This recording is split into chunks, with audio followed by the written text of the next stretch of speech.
As Hashem, today's daf is daf Tez Yud Zayin, in Masechet Kidushin, and we're going to be beginning from Tez Zayin Amud Beis 16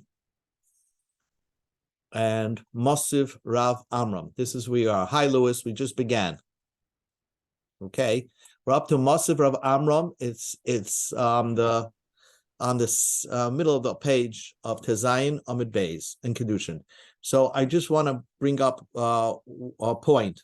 Number one is that we're going to learn a lot about the mitzvah called Hanukkah. That means that if you have an Eved Ivri, that you bought an Eved Ivri, so when you let him go, when his term is up, you have to gift him some gifts. Let him go with like mementos from your house. The Torah says, we're going to learn the psukim inside, but it has to be from your sheep, from your wheat, from your wine. Give him something to go home with. It's very fascinating mitzvah, because really the Torah only gives this mitzvah if you end up buying an Eved Ivri that was a ganav. You know, an Eved Ivri, if you have Madoff, stole all this money and he can't pay back, Bezdin would sell him for 6 years. And he's 6 years in Eved, only one time. It's not even though he's never going to get a chance to pay back all the people he owes the money to. He's only sold for a one-time 6-year term. When he leaves, you have to gift him. You have to gift him gifts when he leaves, so that because again we're trying to correct his soul, so to speak. So he shouldn't be able to start again and not repeat his crimes. So we give him a good self-esteem when he leaves the Adon's house. Okay, that's the one thing about Hanukkah you should know. That's called Hanukkah. It's in Parshas Re'eh. The other thing is, we're in the middle of the conversation over here of Rish Lakish. Rish Lakish had a statement that when a man sells his daughter to an Amma, sells his daughter as an Amma Vriya, if he would die, the father would die, she automatically goes free. She automatically goes free from the Adon, which is a fascinating thing. So Mosiv Rav Amram asked the question. Brisa says, Ve'elu manikim, the following people, the following slaves or maids, when they leave their Adon, you have to gift them some gifts. Hayotzi b'shanim, if the person left because he finished up his term of 6 years, uva yovel, or the person left because it's reached Jubilee. So even if he had a 6-year term and then all of a sudden yovel came after 2 years, he goes free. You have to give him gifts. Uva misas adon, if the adon passes on, so the boss passed away, so the family has to give gifts to the Eved goes free. But Amavriya, and a girl who is an Amavriya, b'simanim, if she brings her simanim, the 2 years, she shows signs of puberty, so then she goes free too. So the Gemara asks a question, and you have to give her gifts. Then Isa, if it's true what Rish Lakish said, that when the father dies, a girl goes free. When the father dies, the girl goes free from the master. Let it also say Nisas is one of the things that Amavriya, who goes free with the death of her father, she also gets Hanukkah. Are you going to say that Tana left this out? He said the words Elu, so it's specifically these. He said the Elu manikim, the following people you give, the following avodim and maids, Amavriyas, you give gifts. And he doesn't mention the possibility of Amavriya leaving, getting a free pass and being able to go free if the father dies. You're going to say, the reason why it didn't say anything about the father dying is because the Tana doesn't mention anything that doesn't have a set time. You never know when the father dies, so that's not something that comes up always, so therefore it didn't mention it. But simanim don't always come. It's not a set time that it comes. So why does it list that as one of the ways the Amavriya goes free? And you want to say, Rav Safra explained that simanim, although they don't have a set time, but we know that if a simanim appear too early, it's not considered to be simanim. But nevertheless, the Tana does mention misas adon as one of the ways it goes free. So basically, this brisa refutes Rish Lakish's refutes what Rish Lakish said. Tiyuf did the Rish Lakish. Rish Lakish said that if the father dies while the while the little girl is being serving as an amma, she goes free. No, that's not true. We disregard Rish Lakish. Tiyofta, and the Gemara says Rish Lakish is refuted.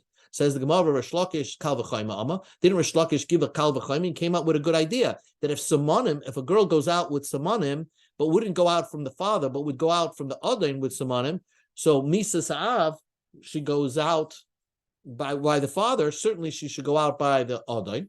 Kal v'chayma prichihi. The kal v'chayma that Rish Lakish says has holes in it. It's questionable. Why? I could ask you a question. The reason why the girl gets to go free with simanim is because her body changes. When the father dies, nothing happens to her body, so she does not go free. So therefore, Rav Lakish remains refuted. The Gemara just wants to ask, just wraps it up with this. Tanachada, we learned in one brisa, Enek, Eved Ivri, the gifts that you give to an Eved Ivri, La'atzma, he gets to keep. Now, obviously, I mean, that seems like an obvious thing. When he's leaving, you give him the gifts, he could keep it. But Enek Amavriya La'atzma, the gifts that you give to Amavriya, that she keeps herself. The Tanya Idach, but then another brisa says, Enek Amakavriya, the gifts that you give to Amavriya, Umitziyasa, whatever she finds, yeah, she has to give it to her father, La'aviyah. Be'ein l'rabba el schar b'tol b'vad, by the Mitziyah, the really, if she would find, while she's working as a maid, she finds, let's say, a diamond in the street, she has to give it to her father, not the boss, not her adain. And the adain will just get the wages lost, the hour lost that she had to be busy finding something. But the point is, Enek Amavriya belongs to her father. So, and here it says, Enek Amavriya belongs, she gets to keep herself. My love, isn't this hard enough to simanim? If she goes out with simanim, then she has to give the gifts to her father. But if her father died, and that's how she gained her freedom, then she gets to keep it herself. So we see Rish Lakish is still alive. And says the Gemara, both cases are talking about when she goes out with simanim. When her father dies, she doesn't go out. Only if she brings simanim, signs of puberty. So it's not a difficulty. The Islam. If the father's alive, she has to turn over the gifts to her father. The leis la'av. But when this father is not around, she gets to keep it herself. Let's say her father died, then she could keep it herself. But not that she goes free because her father died. Now the Gemara just wraps up. When you tell me that the gifts of an Amavriya, she gets to keep it herself, well, who else should she give it to? If her father's not around, she doesn't have to give it to her brothers, because usually brothers inherit when the father dies, but the brothers will not inherit their sister. The Tanya, we learned in the Brayshta,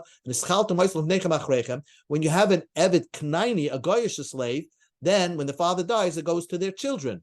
Only those type of avodim belong to the boys. The sisters, the daughters, livnechem, do not go to the boys. So she gains her freedom, basically. She has nobody on top of her when her father dies. From here you see that you don't give the right to your daughter to your son. So therefore, she gets to keep the gifts to herself. The gifts are Amar Eved he gets to keep himself. Pshita, that's obvious. Who should she give it? Who does he give it to? When an Eved Ivri leaves and you give him a gift, you tell him you can keep it. Of course he can keep it. This is an unnecessary thing. It's a yud. It's a small item, and we're making a big thing out of it. Really, the Tana did not have to tell us that the enik of Eved Ivri belonged to himself.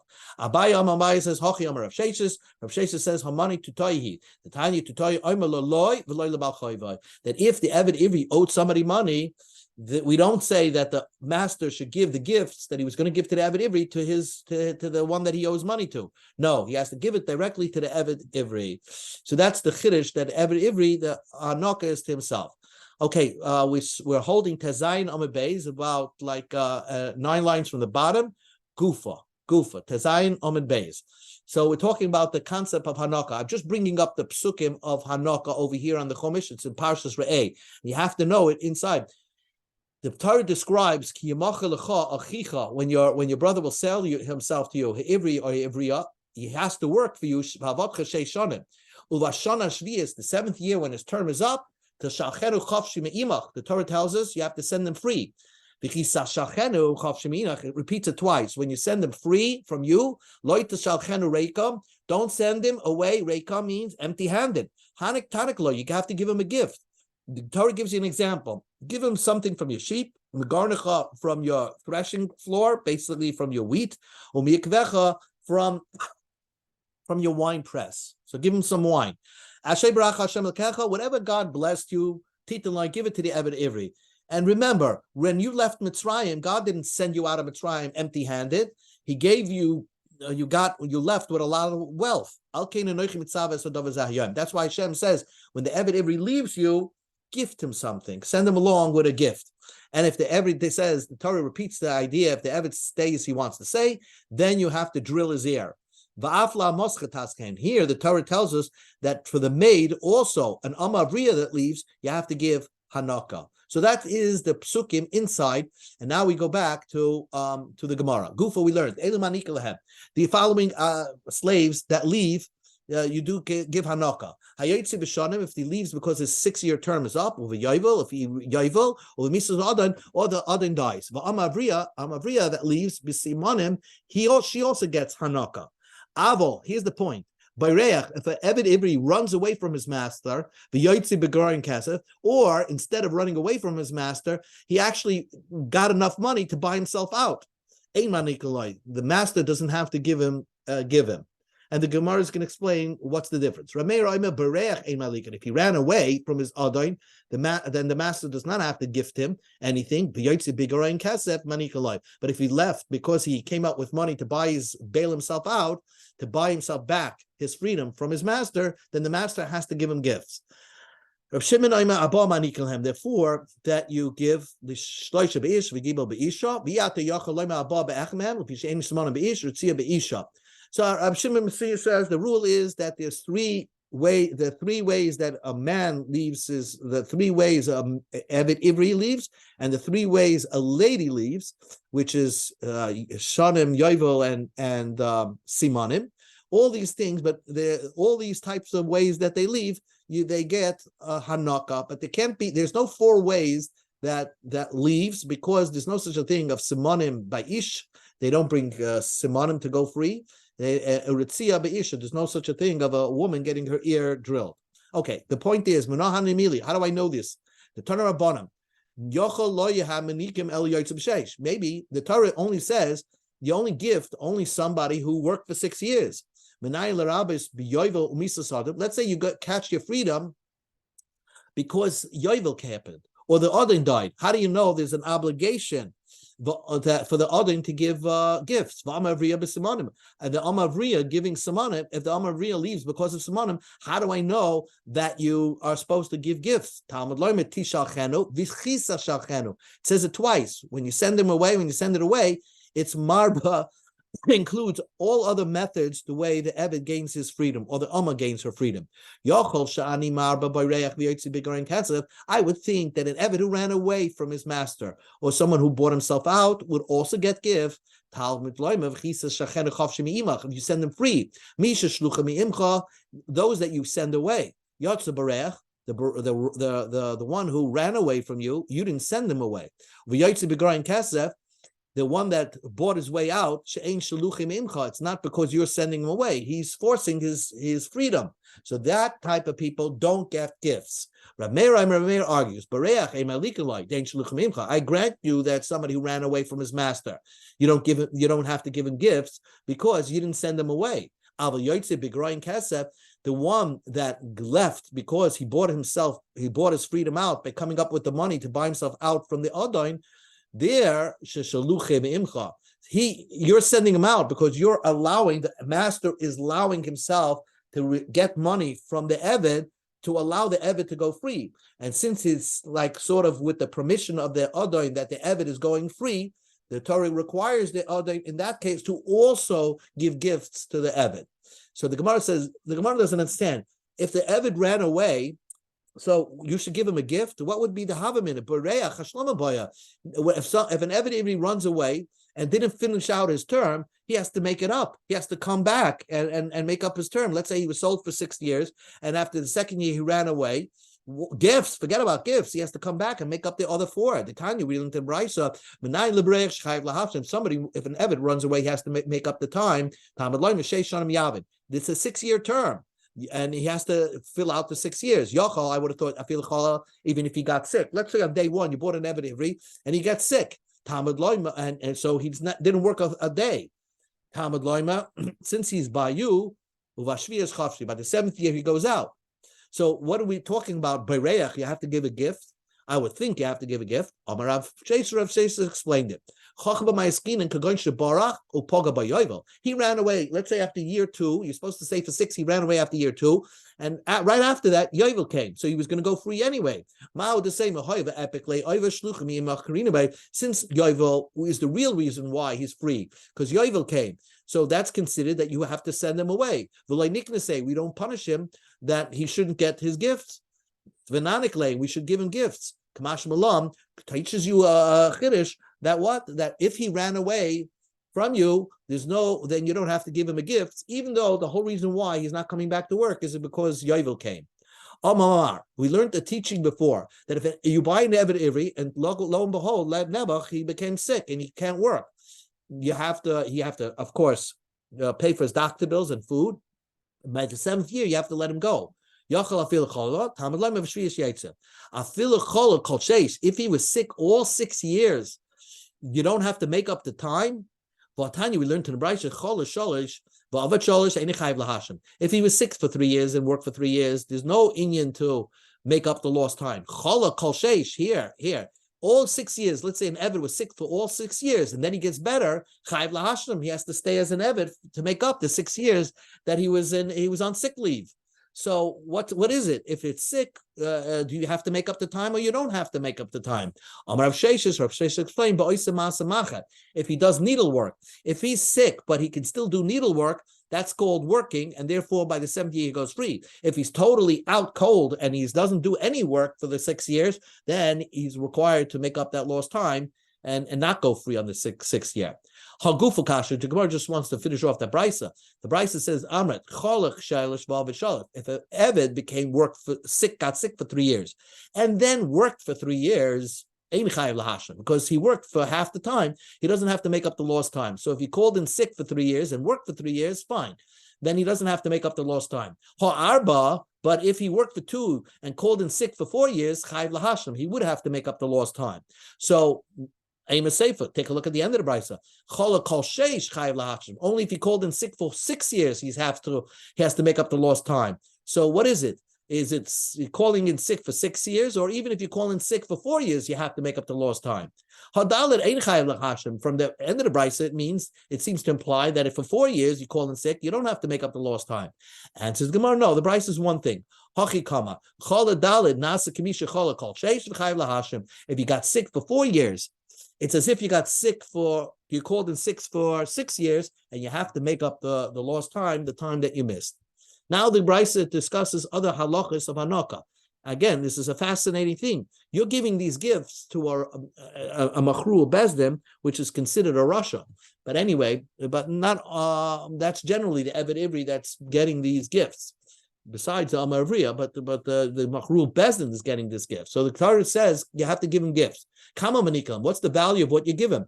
Chamesh lami kol minim, from the sheep and from the wheat and from the wine, you have to give 5 slime worth of each type. Shein chamash shesri slime, the total is 15. Divrei Meir, Rabbi Yehuda mishloishim kishloishim shel. The value of the Hanukkah has to be worth 30 slime. Rabbi Shimon chamishim, it has to be worth 50, like the 50 that we find by Erechim. So Gemara is going to analyze each of these opinions. Amamar, we learned before, Rav Meir said, you have to give 5 sloim from my min. Shehein, chamesh esrei sloim. The total is 15 sloim. Divrei Rav Meir. So again, you have to give, what does the Chumash say? Mitzoincha, umigarnecha, umiyekvecha. So mitzoincha from your sheep, from your flock, that's 5 sloim. Migarnecha from your wheat is 5 sloim. Yekvecha from your wine. So those are the things. Now the Gemara says, Rav Meir, why does Rav Meir have to say it's 15? I know if you're giving 5, then the total is 15.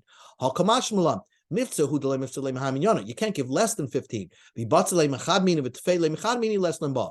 means to say is that you don't have to give him exactly 5, 5, 5 from each min. You can give 6, 4, and 6. You can give 6, 4 is 10 and another 5. It doesn't have to be exactly 5, 5, 5 from each min, but the total has to be 15. Now the Gemara says, "My time to Rameir." Where did Rameir come up with this number, 5 sloim from each type that the Torah describes? Yalef Rekem Rekem Ibchari. He has a Gzeir Shava called Rekem Rekem. The Torah says when you send him, don't send him for free. Rekem. And the Torah says, by Bechor, the Torah says, "Kol b'chol b'necha tiftev l'yiro pnei rekam." So Pidyon Ben also says the word rekam. You have to give something to the coin. Ma'alahalim chomesh shloim. Just like over there by Pidyon Ben, it's 5 sela. Afkan. So the mitzvah Hanukkah is chomesh shloim is also 5 sela. Says the Gemara, "Ve'emish chomesh shloim mekulim." Maybe our Torah says that the total should be 5 shloim, not 15. So the Gemara says like this: you have to analyze the pasuk. The pasuk says, first it says rekam, and then the Torah says, so we apply the word rekam by each.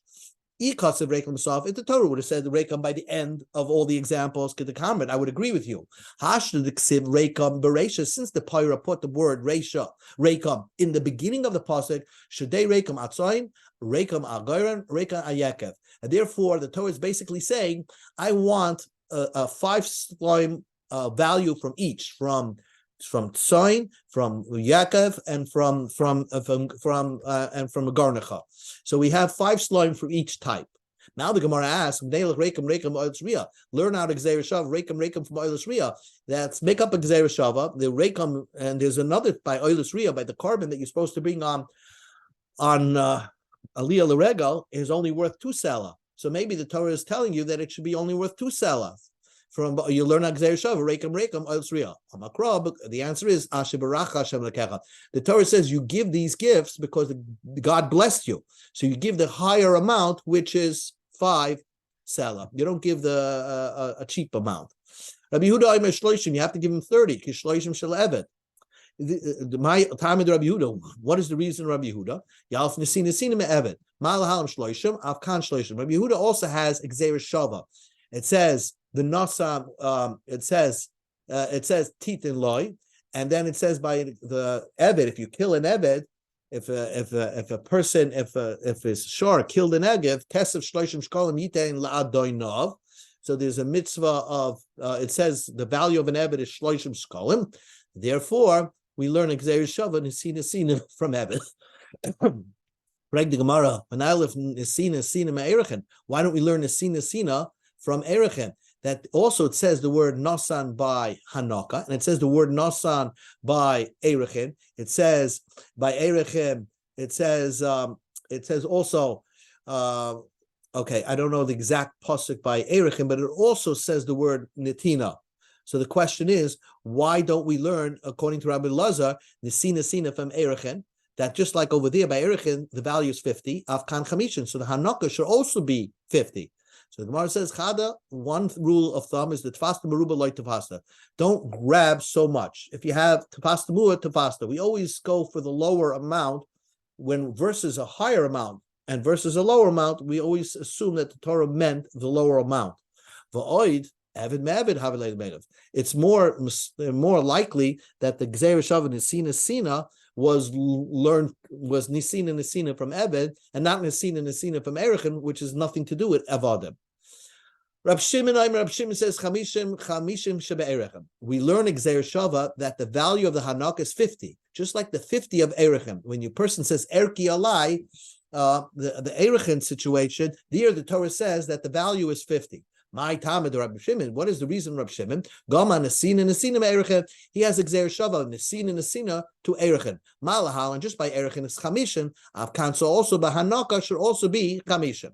So the Gemara asked, the Ema Pachas Erechen. Let it say the lowest amount of Erechen. So the Gemara says, you have to go to the highest amount of Erechen because the Torah says, give him a nice gift that of the what God blessed you. So the Gemara asks the question: why didn't Rab Shimon learn the Gzeir Shava Nesina from Eved? Malahalan Shloishim Avkan Shloishim. And Chada, I have two reasons why Reb Lezer's Nesina from Eved is a better than the Nesina from Erechem. Chada tefasta meru loy tefasta. V'oid Eved me'Eved havi leila melav. Since it's a lower amount, plus it's a more of an aligned Gzeira Shava, because the word Nesina by Shloshim Shel Eved and the word Nesina by Hanaka are both talking about Avodim, so it makes more sense to learn the Gzeira Shava that way. And says the Gemara, Rab Shimon Mika Gamar. He learned it. He had another Gzeira Shava that definitely tells you to learn it only by Erechin. Here it says V'chiyamuch, and by Erechin it says V'machu. Okay, now the Gemara asks a new question. Bishlama Rameir Hainu Ksiv Tzoin Garim V'Yakov. I understand why the Torah tells you an example what you're supposed to give the slave. Give him a little sheep, give him a little wheat, give him a little wine.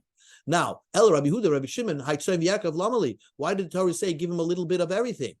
So the Gemara says there is a reason why. You don't Haimim Boyle, I need it. Look at the Tanya like we learned at a Brisa.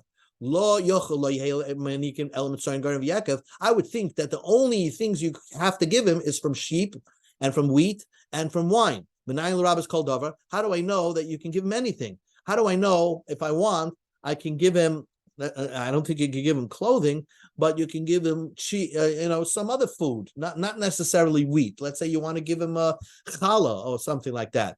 The Torah says you give him whatever God blessed you. And why did the Torah give these examples?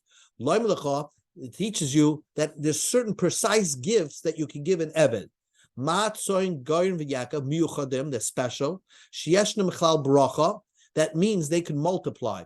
Like with wheat, you can plant it.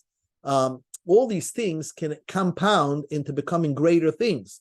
The things that you give him are things that can grow. You can't give him write him a check. That's not enough because the check is finite. You can't plant it in the ground. Reb Shimon, Reb Lezer ben Yaakov, it excludes a mule. So here's a picture of a mule. A mule, you can't give the Eved a mule. Why not? Because a mule can't give birth. A mule is a breed from a horse and a donkey. So therefore, Reb Lezer ben Yaakov says Yotzi Parades. Reb Shimon Parades Meshapchim B'Gufayim. Reb Shimon says you could give a mule, even though a mule can't give birth to another mule, but it can grow. The mule itself can grow. Reb Lezer ben Yaakov says you can give money because ksaved ovid be'iska, ksavin you can invest and make the money grow. So that's what they all hold. Utzricha, we need all three things. The ikos of Rachman Tzoyin, if the Torah would only write sheep as an example, Havamina Balchaim and Gedule Karka Loy. I would think you could only give live animals as a gift, not anything that grows from the ground. So the Torah wrote Goren that you can give as a gift things that grow from the ground. That's why the Torah wrote Soin to teach you that you can give livestock, or things that grow from the ground as gifts for the Eved when he leaves. Yaakov Lamali, but why did the Torah write Yaakov? You could give him a little bit of your wine. You go to Amud Beis. According to one opinion, it tells you, it limits it, that you can't give him money. And according to the other opinion, you can't give him an animal that can't give birth, like a mule. Okay? So that's what so far you remember what we had over here. We're finishing this sugya, but so far we remembered. We know you have to give gifts to an Eved Ivri when he leaves. We have a three-way machlokes. Rab Meir says the value should be 15 shkalim. Rab Lezer says the value of all these things that your gifts you're giving him should be worth 30 shekels. And Rab Shimon learned from a different Gzeira Shava that the value of everything should be worth 50 shekels. Another minute and then we'll stop. Tana Rabbanan, we learned in the Brisa, Asher Baracha Hashem Lekecha, that Torah says you should give the Eved whatever God blessed you. You had an Eved Ivri, he brought luck to you. I might think that only if you got luck, you had good mazel with this Eved Ivri, then the mitzvah is to gift the Eved. Let's say your house wasn't blessed because of him. You lost money as soon as you took on this Eved Ivri. I would think that you don't have to give him gifts. No